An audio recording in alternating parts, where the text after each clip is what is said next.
Ebuka appeared at the front of Ogbanje hut. He quickly entered inside her hut, dropping her carefully on her bamboo bed and releasing his hold on her. He made to go outside the hut when he heard a noise. He peeked out from the hut to see what was making that noise.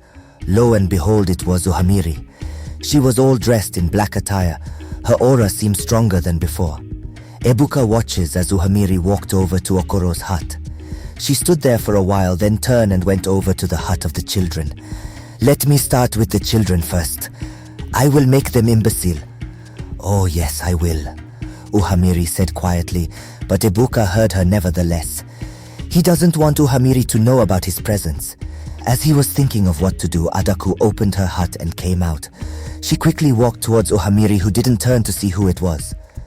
"Yes, what is it, Adaku?" Uhamiri asked. "This, your madness has to stop now. Your mission, our mission, is to see the end of Ogbanje and Okoro. Why do you want to involve my daughters to it? They don't possess powers like the way Ogbanje has. You have to stop this now, Uhamiri, and focus on the ones you want to kill, not my two daughters." Adaku blasted quietly at Uhamiri bravely. Why would she be afraid of her? Wasn't she the one who gave birth to her in the first place? Why would the mother suddenly becomes afraid of her own child when she know how to strike such a child? Enough is enough. Uhamiri slowly turned to face Adaku. "And who gave you the impetus to talk back at me?" Uhamiri questioned. "I am not afraid of you. I can talk to you the way I want to because you are my daughter. Ogbanje and Okoro are our main target here, not Ugochi and Uzochi. Let us keep it that way to avoid stories that touches the heart," Adaku said, trying to reason with Uhamiri. Ebuka, who has been listening to their conversation, was surprised on the things he's hearing now. "That explains a lot of things. I see you have grown wings to fly, but I will cut off those wings of yours. No one dares stand in Uhamiri's way. I will destroy everything, Adaku. Everything, and not even you can stop me from doing that. Let's get this straight and clear. You told me to kill your father and O.G.B.A.N.J.E, especially O.G.B.A.N.J.E before she clocks 20, which I have been trying ever since I walked into this compound years ago. I tried all my possible best to kill the both of them, but to no avail. Then I decided to bring you into this fight by letting Arima to bring me to you. And now instead of killing Okoro, who is your father, and O.G.B.A.N.J.E, your sister, you want to kill my twins that are powerless and also your sisters. May I remind you that you are the first daughter of this family, and I will always remain as your mother, the one who had birthed you. I am warning you, stay away from them and focus on those two." With that, Adaku left for her hut, leaving Uhamiri once again to herself. This isn't the end, Adaku. With that, she carried on with her plans to make the twins imbecile regardless of what Adaku had said. Once she had casted her spells on the twins, she left their hut for that of Adaku's own. Since Adaku has the impetus to talk back at her, she would so mercilessly deal with her. She waved one of her hand at the frontage of Adaku's hut. Satisfied with what she has done, she left for her hut to await the morning sun. So she is Okoro's daughter, which means Uhamiri and Ogbanje are related. He remembered what Adaku had said about killing Ogbanje. He disappeared and appeared inside the hut of the twins. They did no wrong to warrant Uhamiri turning them imbecile. He moved silently towards them and lay his both hands respectively on each of the twins' forehead. Saying some words, he quickly removed whatever spells Uhamiri had casted on them. Holding the black thick smoke in his palms, he commanded with authority and sent it to Arima, the old woman whom Ogbanje usually help. And her you witches' coven, no one could remove it, not even Arima or their so-called Aku. Those witches would end today. He disappeared back to his hut. He will tell his mother what he heard and tell Ogbanje once she has woken up. Ikenga abode. There has to be something I can do to have Ogbanje all to myself. Ikenga said to himself as he paced around his abode relentless. There is nothing on earth that won't make me have Ogbanje.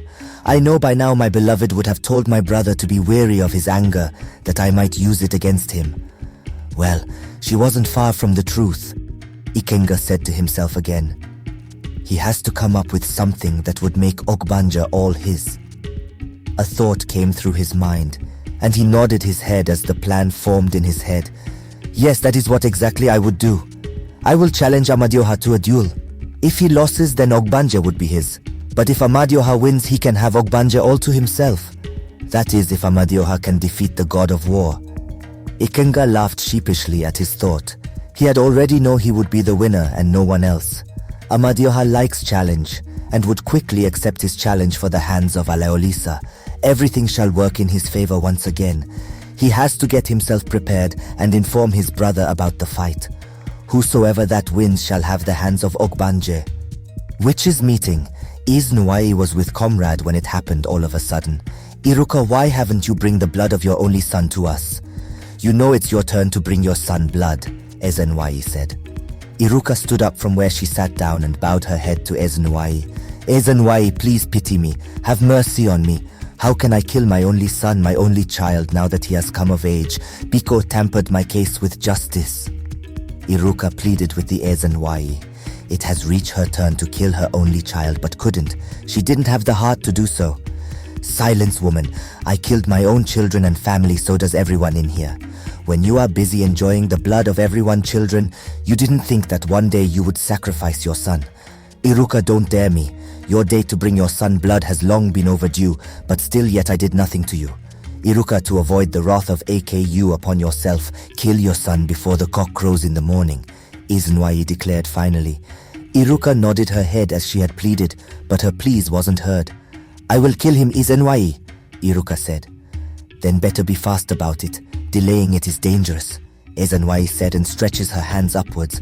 The knife of death appeared in her hands and she gave it to Iruka, who collected it with shaking hands. You know what to do with it. Use it to kill your son now. He should die by your hands. You can go. Ezenwai concluded her saying. Yes, Ezenwai, Iruka said and disappeared to carry out the order. As soon as Iruka disappeared, it happened all of a sudden. Thunder was heard above them when it suddenly struck Ezenwai, shaking in her sit and vibrating fiercely. Long gummy spit was coming out all of a sudden, her two hands twisted in a way. The remaining of the witches were struck with the spirit of imbecile, but the Ezenwai's own was worse. The rest of the witches were not left out. Without ending their meetings, they all fled to their various home. Iruka appeared inside the hut of Nena and was surprised to see her wide awake. It was as if she was waiting for someone. Are you waiting for someone? Iruka asked. I have been waiting patiently for you, Iruka. I know why you are here and why you seek for my help. Nena began. I know the Ezenwai asked you to kill your only son, but you, unlike the rest of us, couldn't. Am I right? How did you know all that, Nena? You take with so much confidence as if you were there with us when Ezenwai asked me to kill my son, Iruka said in bewildered. Surprised, Iruka? Nena asked. Yes, I am surprised, Iruka confirmed. You want my help? You want me to help you against the witches, right? Nena questioned. But you don't need my help anymore because justice has already taken its course. You did the right thing by coming here, thus freeing you from what has befallen your fellow witches. Had you have gone to your son's hut, you would have been struck by the spirit of imbecile. Spirit of imbecile, I don't understand you, Nena. I only came here for you to help me. I don't want to kill my only son. In fact, I don't want to join the witches again. I want to be like you, that is the reason why I am here. And like I have told you, if you had gone towards your hut to kill your son, you would have been struck by the spirit of imbecile, like your colleagues have, including the Ezenwai. Iruka was surprised when she heard those things, omitting out from Nena's mouth. She used her inner eyes to check on her colleagues, but couldn't see anyone. But who could have done such a thing to them? Who has the powers to strike both Ezenwai and my old fellow witches? Iruka asked. Have you ever heard of a god whose name has been forgotten? No, I don't think you've heard it. Then tell me who he is so that I can worship him. If truly what you have said about the Ezenwai and the rest are true, then tell me who this god is so that I can worship him. Give me the knife of death, Nena said as she collected the knife from Iruka's hands, who didn't hesitate in giving her. His name is Amadioha. Use a white ram as a sacrifice to his name, and he will always protect you from harm. Doing that would set you free from the oath you took with the witches. You can go, Iruka, Nena said with finality. Thank you so much, Nena. Thank the gods and not me. Iruka disappeared as quickly as she has come. Nena hid the knife. She might need it very soon. Opening up her eyes, O.G.B.A.N.J.E saw the morning sun rays peeking through her hut window. It was still morning. She remembered what has happened. Her memories were back now. Her husband was the one who had brought her back.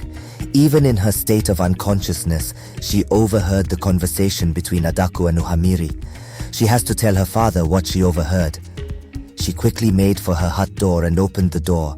Stepping out of the hut, she met Ugochi and Uzochi crying out their eyes. "What is it, Ejima?" Ogbanje asked immediately.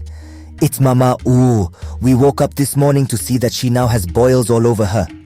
Uzochi was the first to speak. "Black boils. They are so huge and scary. In fact, we saw maggots in some of the boils," Ugochi said. "I am coming. Stay here, the both of you." Ogbanje ordered them as she went over to Adaku's hut. "Cover your nose, Ada. That hut is smelly so badly." Uzochi called out to Ogbanje. Entering the hut, she realized the twins were right. The odor coming out right from the door was too much. Embracing herself from the smell, she walked further to end of the hut where Adaku lay. She was a sight to behold. "You see where your evilness has landed you too. Your plans has backfired to you, Adaku. What goes around comes around, you know that, Adaku," Ogbanje said. Adaku tried to speak, but the words were coming out in shambles. She tried and tried, but nothing came out from her mouth. "Oh, look at how the mighty has fallen. Who would believe that Adaku, the great woman, Amumamiri's granddaughter, would one day be like this? I would have ended your life just now, but I will not because you wouldn't let that witch kill my sisters. But that does not mean you are off the hook yet." Ogbanje mocked Adaku. "Ogbanje, you have to save your father from Uhamiri." Adaku managed to speak what she has been trying to say. Ogbanje's eyes widened in shock and ran out of the hut to meet the twins standing where she had left them. "Where did Uhamiri and father went to?" Ogbanje asked. "Uhamiri escorted our father to the farm today.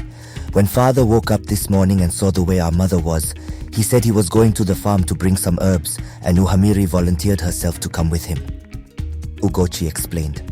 "And how long had they gone?" Ogbanje asked, her heart racing. "A few minutes ago. Father had wanted us to wake you up so that you would be the one to follow him, but Uhamiri told him not to bother you, that she would go with him, and they left," Uzochi responded. "Which of the farms did father said he was going?" "The one at beside the boundary between Udum and Umweze," Ugochi answered. Without any further delay, Ogbanje left them. She hoped that Uhamiri hasn't done anything to their father. Ebuka was coming back from the farm when he met Ikemefuna, who blocked his way. Halting in his movement, Ebuka asked solemnly, "Ikenga, what is it?" "Well, my dear brother, I came in peace." Ikemefuna said sheepishly, "You can come in pieces for all I care. Now tell me why you are here." Going serious, "I came here to tell you that I will stop disturbing Alolisa on one condition." "And what can that be?" Ebuka demanded. "If we have a wrestling fight for the hand of Alolisa, if you beat me, I will leave you and Alolisa for good, but if I beat you, which I am sure I can, you will leave Alolisa for me," Ikemefuna said finally. Ebuka laughed out loudly. "Oh, you've run out of ideas, and this is what you came up with. We are brothers, for crying out loud. We shouldn't let a woman come between us. If Alolisa were to be yours right from the beginning, she would have been. But no, love found us and embraced us. You, Ikenga, ought to have known by now that death can't separate I and Alaolisa. Fine, I took away Alaolisa from you, not that I did it intentionally. Out of anger, you made me destroy almost all our father's creations. That happened a long time ago. Is that not enough? I have forgiven you and have forgotten about that incident. Why can't you also try and leave us alone? Ikenga, we are one, and no matter what, you will still remain my brother. Do you think father would be happy if he hears that his two sons fought? This madness has to stop, Ikenga. I will not fight you," Ebuka said finally in wisdom. He left a quiet Ikemefuna, who was replaying the words Amadioha had said. Ikenga was rendered speechless after his brother left him. Somehow within him, he knew Amadioha was right about one thing: they are brothers. But how can he just forget about Alaolisa just like that? He was left with no choice after all, according to what Amadioha had said a few minutes ago. If Alaolisa was meant to be with him, she would have done so right from the beginning. Rather than fight immensely for what he couldn't have, why not he leave the two lovers alone? Amadioha and him are brothers, and there is absolutely nothing that can change it.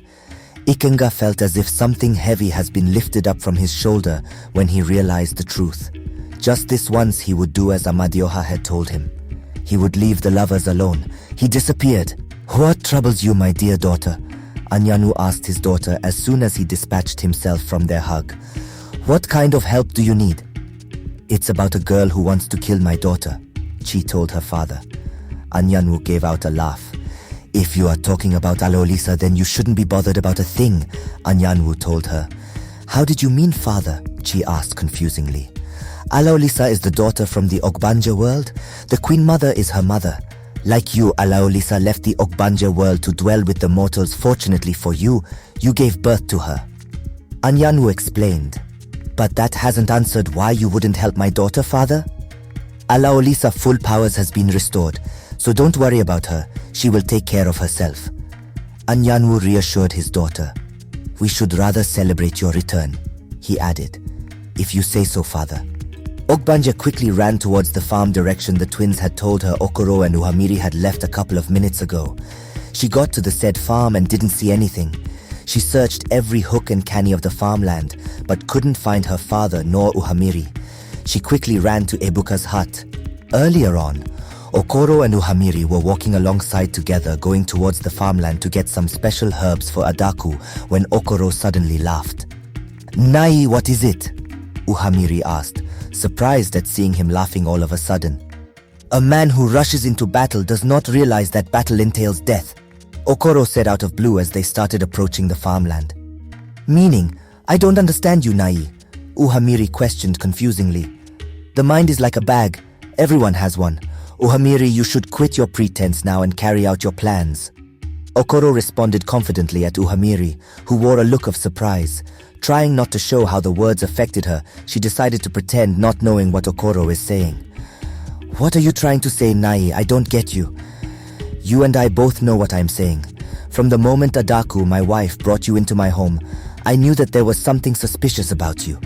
I once confronted Adaku to tell me what she knew about you, but she couldn't, and started bringing out flimsy excuses. There and then I knew something was up. Yesterday night proved me right.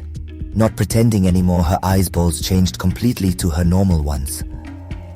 So you overheard our discussion yesterday night? Yes, I did, and I got to know that you are my daughter. Uhamiri, whatever Adaku might have told you about me is a lie. I never neglected any one of you. I and Adaku weren't meant to be from the beginning. I was already bonded with the sun god daughter before I was brought down to earth. My earthly parents betrothed I and Adaku before I got to meet Chi. If I had known that Chi would also followed me down to earth to be with me, I wouldn't have believed it. Adaku left and didn't inform me that she was already pregnant. Maybe you got angry that I didn't come to look for you, neither Adaku, and that was why you both killed the mortal Chi. I knew all along of all the plans she made. So when my suspicious was confirmed, I had to pretend that I want to go to the farm because I knew you would quickly volunteer yourself to go with me. And you also know the twins are harmless, thus my deciding to leave for the farm with you. I know you want to have me all alone, so here I am. Okoro concluded his little speech. However, Uhamiri wasn't moved by any of that. Rather, she smirked as Okoro further revealed what he knew. You are making this more simpler for me. And this is not about Adaku. It is more than you think, O wise one. I did not carry you here to kill you now. I'm here to take you as a hostage. Your death shall be a slow, painful death. Adaku's death and that of your entire household will not be compared with what I have in mind for you. And as for your beloved daughter, O.G.B.A.N.J.E, her death would be so. I won't say anything other thing. You are coming with me to the Black Forest of Doom. I cursed the day you were conceived. The day my seed was planted in Adaku's womb to form you. You're purely evil, but be rest assured that my daughter would look for me no matter where you take me to. They would come. Without any further delay, they both disappeared into thin air. Not quite long, O.G.B.A.N.J.E was seeing running towards the scene, but she couldn't find either of them. Nena's hut, getting there. She saw Nena and Ebuka talking quietly amongst themselves. Ebuka was telling her about the encounter he had with his brother. Nena and Ebuka were startled with the way O.G.B.A.N.J.E ran into their compound with much vigor. Ada Ogini, what is it? Nena was the first to ask, after they had overcome their shock with the way O.G.B.A.N.J.E made her appearance. But O.G.B.A.N.J.E was still breathless. She was regaining her strength she had used in running. I was even planning to come to your hut this evening to come and see how you are doing, But with the way you came in here tells me that something definitely is wrong. So what is wrong? It's my father, Ogbanje said at last. Bewildered with surprise and confusion, both squarely asked together without missing a beat. Your father? What had happened to him? Uhamiri took him, was all Ogbanje would say. Ada, how about telling us everything from the beginning so that we can know where we stand, Nena said. You know I was all aware about the conversation between Adaku and Uhamiri. I was asleep but my whole body was awake. Ogbanje began softly facing Ebuka, who was not that surprised. As she spoke, then she continued. I woke up not long ago to see Adaku with big black boils with some maggots coming out from it. She told me to save my father and then the twins told me where he went with Uhamiri to fetch some herbs for Adaku. I got to the said farmland but couldn't see any one of them. She has took him, she added. This is strange. Okoro that I know very well would have fought to his last breath before being taken away. Nena said aloud in thought. He knows very well that I would look for him. I need to go home and ask my sisters very well if truly they had went towards that farmland. Ogbanje told them. Then I am going with you to your hut. Uhamiri might be up to some mischief and we must all be at alert, Ebuka said. I will stay here to look after your brother and sister, Adaolisa. Once you've reached your hut, remember to inform the twins to rush down to my hut to stay for the meantime. I have this feeling that Uhamiri would use everything you held dear against you. Now hurry before it's too late, Nena instructed. Without any form of hesitation, Ogbanje and Ebuka quickly left for her compound. And Nena went inside her hut to get prepared for the upcoming battle which she knew was coming. Okoro's hut. They arrived and were elated when they saw Ugochi and Uzochi in the compound. Startled by their appearance, the twins quickly brought out the kitchen knife, which they hid under their wrappers respectively. They had sharpened the knife so well that it would kill whatever it is. Taken by surprise with the stances they took, Ogbanje managed to ask them, What do you think you are doing? Father had warned us to be very careful that Uhamiri would send a clone to take the shape of you or Ebuka to deceive us into following you. So who are you and what have you done to our sisters? Uzochi asked bravely. Ogbanje burst out laughing at their childish behavior. And who told you that ordinary knife would kill spirits? Ebuka asked, amused by their acts. Anyway, we came to see if Uhamiri has gotten to you both before us, but thank the gods that hasn't. I quickly ran towards the farm you told me Papa and Uhamiri were going only to get and didn't see anything at all. And now I and Ebuka are going to look for Papa. Heaving a sigh of relief, the twins ran to where Ogbanje was. Stay with Ebuka. I want to ask Adaku if she knows the whereabouts of our father. So saying, she left them for Adaku's hut. Entering inside her hut, Adaku's case has increased and the hut were oozing with smells. Her boils were increasing the more. Ogbanje felt pity towards the woman. I am going to help you get rid of this, whatever you call it. I only want to know where Uhamiri might have gone to. Do you have any atom of idea where she might be? Ogbanje asked. Nodding her head with difficulty was very hard for Adaku, but Ogbanje understood her. Very well then. Ogbanje brought forth her right hand and placed it upon the forehead of Adaku. Embracing herself once more, Ogbanje closes her eyes. You're no longer needed in your victim's body anymore. Ogbanje opened her eyes in time to see the boils disappeared.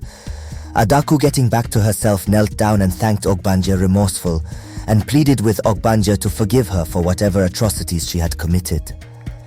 Now is not the time to beg. I have done my part by healing you. Now it's your turn to take me to where Uhamiri lives, Ogbanje told her. She might have taken Okoro to the Black Forest of Doom and I can take you there. Adaku responded. Very well then, if you are sure of what you said. I want to take the twins to stay with Nena before we set out for the Black Forest of Doom, Ogbanje said, and Adaku agreed immediately. Getting out of the hut with a healed Adaku up her heels, the twins were elated and happy to see their mother well. With their questioned look, Adaku told them, I will explain all to you. Without any further delay, they all went towards Nena's hut. I won't fight with my brother again. He was right about one thing though, that a woman shouldn't come in between us, father. I am sorry for not listening to you, Ikenga said as he bowed down in respect to his father. I have always told you that love should rule. Where have it been heard or written that gods fight amongst themselves? I am happy, son, that you have realized your mistakes and has accepted it. I made things happen in my own way. I made Aloolisa and your brother fell in love for her to subdue his anger. You shouldn't be disappointed that things didn't work out the way you planned. You should be happy for your brother Amadioha and not the other way round. I have big plans for you, Ikenga. You will fall in love again. Chukwuolisa told his son. I have heard you, father. Ikenga said and left the creator presence. I am happy that finally we all are going to have some peace, Nyokuji told Ikenga, who smiled at him. Were we disturbing before? Ikenga asked sheepishly. You don't know that. Anyway, I am very happy that you are now yourself once again, Nyokuji said happily. Of course, after all we are all brothers, Ikenga said after him as they walked along the Brighton Hall. Nena was surprised when she saw Adaku with them, and Ogbanje quickly told her what had transpired and how Adaku will take her to where Uhamiri is. Ebuka, Adaku and Ogbanje all left for the Forest of Doom. When they were further away from the hut, Adaku held both hands in hers and disappeared. Nena brought out a white calabash which she had hidden and started pouring out its content, which was like white clay round the huts. She made her children with the twins stay indoor as she poured out the whitish substance around the hut. Do not come out of this hut no matter what, she warned them. Removing the knife of death from her wrapper, she waited patiently for what she knew was coming. Uhamiri sighted in her throne and seeing everything and knowing Ogbanje is now on her way here. If she had earlier known, she would have struck Adaku dead.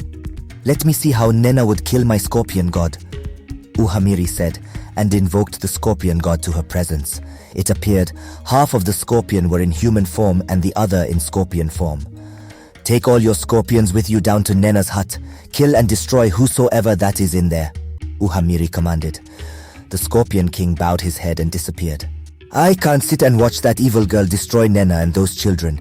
We have to do something, father, she cried out to her father Anyanwu. I think it's time we come in, Anyanwu replied. Nena saw them coming towards her hut spiritually. No ordinary eyes could see it. They attacked. Uzochi, Ugochi and the two children watched with utmost dismay when they saw Nena swinging her hands as if she was fighting an invisible being. They watched with fascination. Suddenly the bright sun darkened and hailstorms started falling on the Scorpion King and his comrade. None of it touches Nena as the hailstorm killed every single scorpions in sight. Nena sent a silent thank you to Anyanwu. Appearing at the edge of the forest, Adaku decided to wait for them there. Only those of strong spirit can enter this forest. I cannot enter the forest, but you both on other hand can, Adaku told them. They ventured into the forest, killing whatsoever that stood in their way. Not long afterwards, they came at the cave Uhamiri stays. Without any delay, Ebuka and Ogbanje quickly entered the dark cave.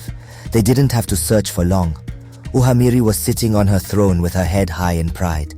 So you managed to defeat my demons and entered the forest that spirits and gods dreaded to enter. We are not like the other gods you just mentioned, Ogbanje said. I can see that, dear sister. Well, if you don't know about me, let me brief you a little bit. I know enough, Uhamiri. You are my sister and my father is your father. What I don't get is why you want to kill us. Haven't you have enough bloodshed soiled in your hands already? You kill my mortal mother and my siblings that came through her. Is that not enough? What is really your problem? Ogbanje said, cutting off Uhamiri. I seek for my revenge, for a father who abandoned me and my mother for your worthless mother.